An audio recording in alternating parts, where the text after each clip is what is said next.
çığı gözüm sultanını. Dedim sultan mı sen, o dedi yak yak. Seher körgen çığı gözüm sultanını. Dedim sultan mı sen, o dedi yak yak. Gözleri yalqınlı, kolları hınılı. Dedim çolpan mı sen, o dedi yak yak. Dedim ismin nime, dedi Ayhan'dır. Dedim yurtun kayar, dedi Turpan'dır. Dedim başımdaki, dedi cirandır. Dedim hayran mısın, o dedi yak yak.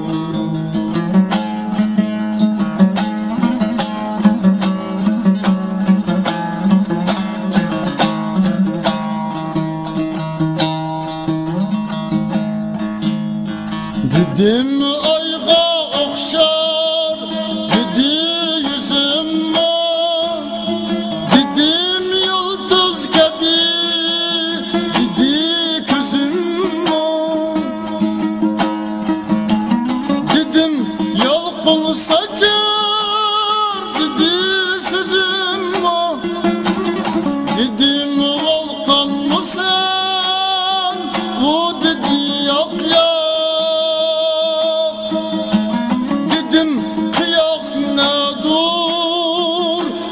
Başım dur, dedim kunduz ne dur, dedi saçım dur. Dedim 15 ne dur, dedi yaşım dur. Dedim canan mı sen, o dedi yak yak.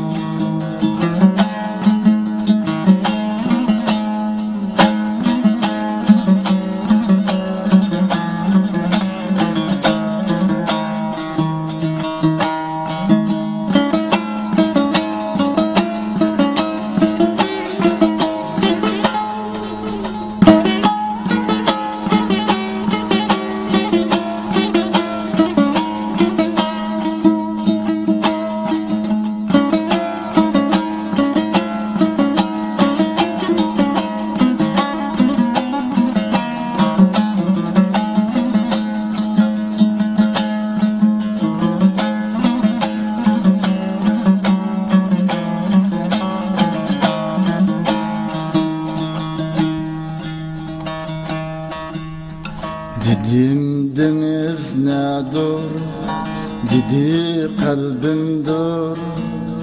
Dedim rana nedir, dedi livimdir.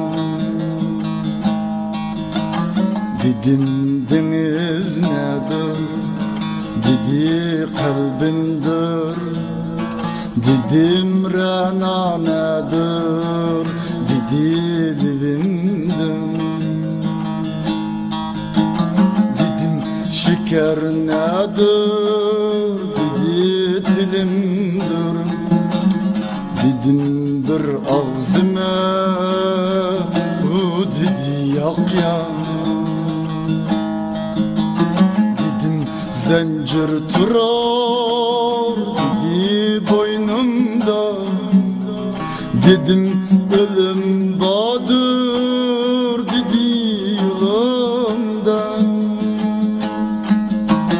Dedim bilezikçe, dedi kolumda. Dedim korkar mısın, o dedi yak yak.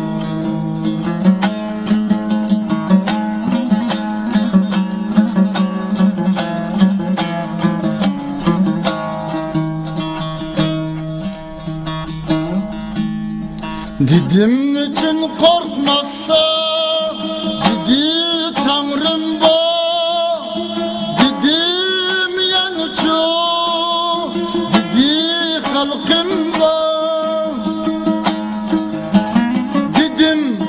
Yani yok mu dedi rahim var. Dedim müşkran mı sen, bu dedi yak ya. Dedim istek ne dur, dedi gülüm dur. Dedim çalışmak var, dedi yolumdur. Dedim ötkür nime, dedi kulumdur. Dedim satar mısın, o dedi